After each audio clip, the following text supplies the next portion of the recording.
The alien in front of you is tall and scary looking and has the dual characteristics of human and alien. A pair of big watery eyes is a compassionate. What's even more shocking is that its mother is human. What is this all about? Let's review the 4th installment of the Alien series in this issue.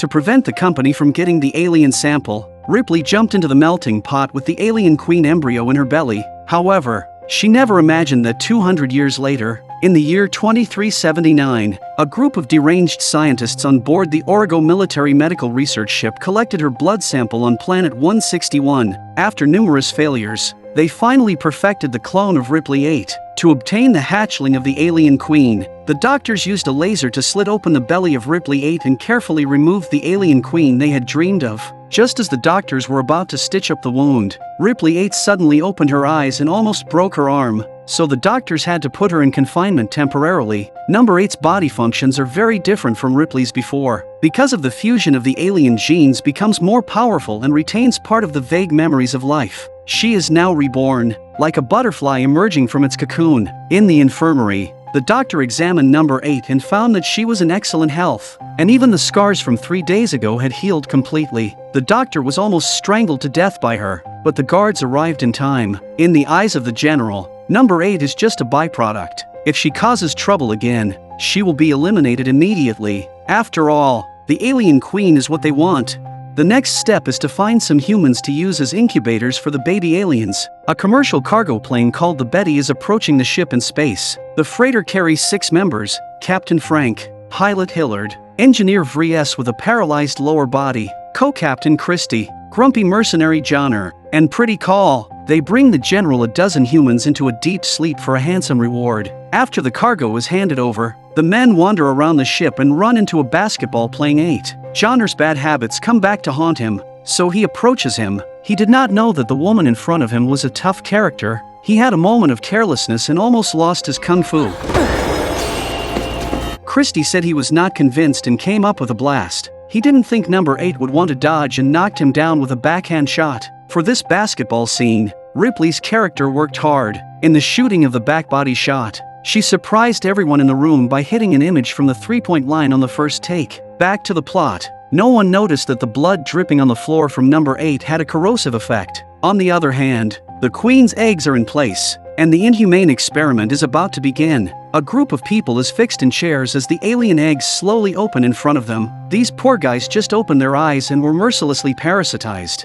As expected, it didn't take long for a dozen or so aliens to burst out of their hosts' bodies and be locked in steel cages. For the first time, researchers got up close to this horrible creature. The raging side of the alien was immediately on display. With the impenetrable barrier, the researcher provoked wildly and was almost scared by the sudden attack. He pressed the button angrily and tried to discipline the alien this way. On the other hand, Call, a team member, sensing that number 8 might be parasitized by the alien, sneaked into the confinement room to get rid of her, but he was still a step too late. Since the queen in number 8 has been removed, there is no need to kill her. I didn't expect that number 8 would pierce her palm with a dagger, demonstrating her powerful ability to recover instantly from the wound. And the blade was also corrupted. Call just left the confinement room and was caught by the soldiers. The team members naturally did not want to be captured, so Christie attacked first, catching the other side off guard. At that moment, a soldier appeared behind Christie, pointing his gun at his head and telling them to drop their weapons,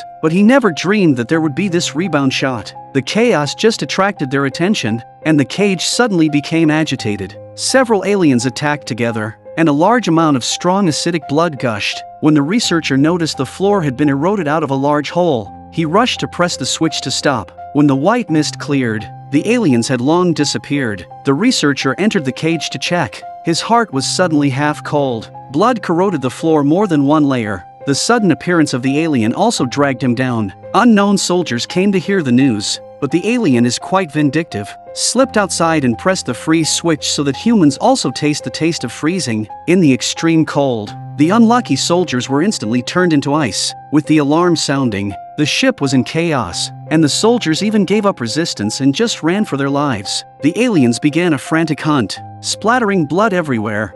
The general was furious at the situation and threw a grenade at the escape pod, turning the deserters into cosmic dust. and he did not escape the judgment of death. In the confinement room, number 8 opened the door and escaped the chaos. An alien is approaching from the ceiling. Engineer Vries behaved quite calmly, only to see him unhurriedly assembling a gun and then a shot at the alien. This is a drop of blood slipped from the ceiling and landed on his leg. Due to the lower body paralysis without feeling, he touched it with his hand then there was another drop. Vries instantly full of anger, and the alien is a crazy output. Captain Frank found a gun covered with liquid at the other end of the passage. Just when he was puzzled, a soft black hand dragged him down. When his teammates heard the commotion, they rushed to the scene, but they were still a step too late. Frank was already dead. A horrible hissing sound suddenly came from the dark corner, and an alien slowly approached. The team is not interested in fighting, ready to evacuate, but the metal door in front of them could not be opened.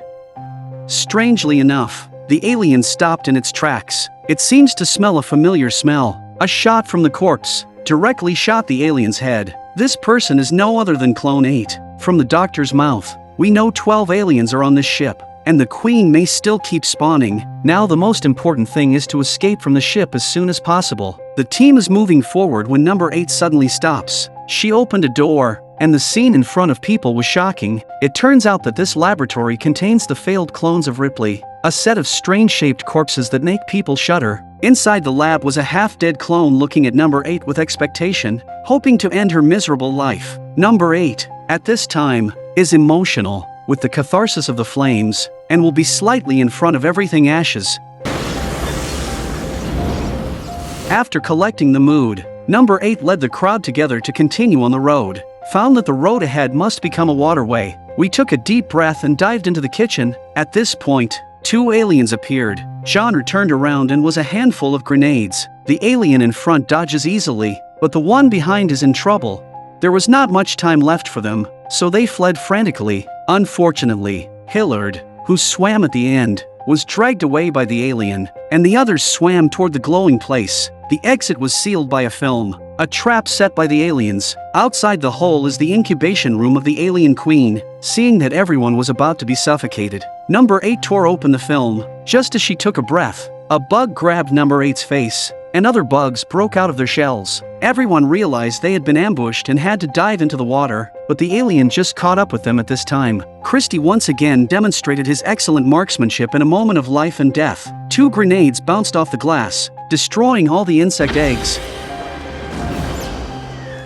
The others take the opportunity to climb out of the water and leave the face of the bug behind, followed by number 8. The doctor uses the excuse of opening the door to borrow a gun from Call, but he backhandedly shoots Call into the water. The doctor escapes in confusion and locks the iron door. To make matters worse, the alien in the water accelerates out of the water and climbs up the stairs. A mouthful of strong acid hit Christie's face. The pain was so intense that he released his hand. But in time, Vries grabbed the ladder, and Johnner made a big move. A mess of shots to the alien's head. Although the alien died, they still clung to Christie's foot. Seeing that Vries cannot hold on, Christie cuts the rope and falls into the water with the alien. Everyone was still grief-stricken, but the iron door suddenly opened automatically. The Call appeared unharmed. Everyone had curiously gathered around to check to see her wounds. Looking at the white liquid, 8 will smile. So she is a biochemical person. Call connected to the system and learned that the ship would reach Earth in less than 2 hours. The aliens will wreak havoc on Earth if not stopped,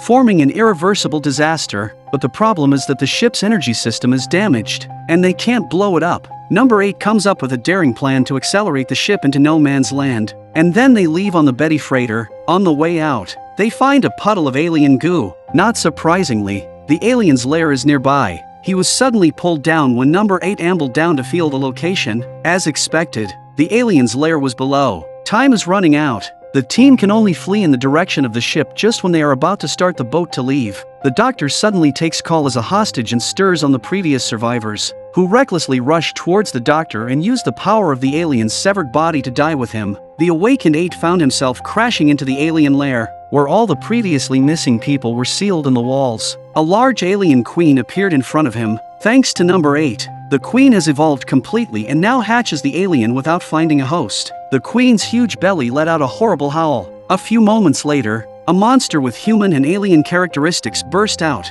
What happened next? I guess even the alien queen did not expect. This time the baby alien turned around, sniffed, and surprisingly slapped the queen. Ripley's genes influenced this action. As expected, the baby slowly walked towards 8 and carefully sniffed the mother's smell. Despite the baby's constant gestures of goodwill, Number 8 still could not accept such an ugly monster. She ran in the direction of the ship and finally arrived in time at the last minute. But at this time, the hatch malfunctioned. The call went back to check, and a turn of the head found that the baby had boarded the ship. Looking at the horrible face, Call was frozen in fear. A male member of the team also came here and was tragically killed. The brutal side of the alien was perfectly presented at this time. Perhaps the baby aliens, like beautiful ladies, admired Call's delicate face. Delayed. Number 8 arrived in time for a life or death situation. Looked carefully, the baby opened its big eyes, shining like an obedient child, and let go of Call. But no matter what, it is still a monster. The scene is moving, but its identity has long been destined for a tragic end. Number 8 understood better than anyone that if it were brought to Earth, it would be a disaster. So, pretending to make out with the baby to stabilize it, and surreptitiously slicing its palm with sharp teeth, flinging blood onto the blimp's glass window, the baby found the situation was not right. It was too late. Powerful negative pressure will be absorbed in the hole. No matter how to struggle cannot get rid of. The baby alien's eyes were full of fear and incomprehension, and it let out a painful wail, not understanding why Number 8 had to abandon itself. Although Number 8 has a heart of unkindness, for the sake of human beings can only be great righteousness. Ultimately, the baby alien was hollowed out and turned into cosmic dust. With an earth-shattering bang, the Origo crashed into no man's land, and the Betty ship landed safely on Earth thanks to everyone's efforts. For the first time, Call and Number 8 arrive at the home planet of the human race. But in front of them is an apocalyptic scene. The afterglow of the setting sun shone on the walls as they wondered what the Earth had gone through. Indeed, it is not the monster that destroys the Earth but the greed and desire of humanity itself. This is the end of the Alien film series. If you are interested, you can read the previous commentary. I appreciate your support. Subscribe to follow my channel. The next issue will be more exciting.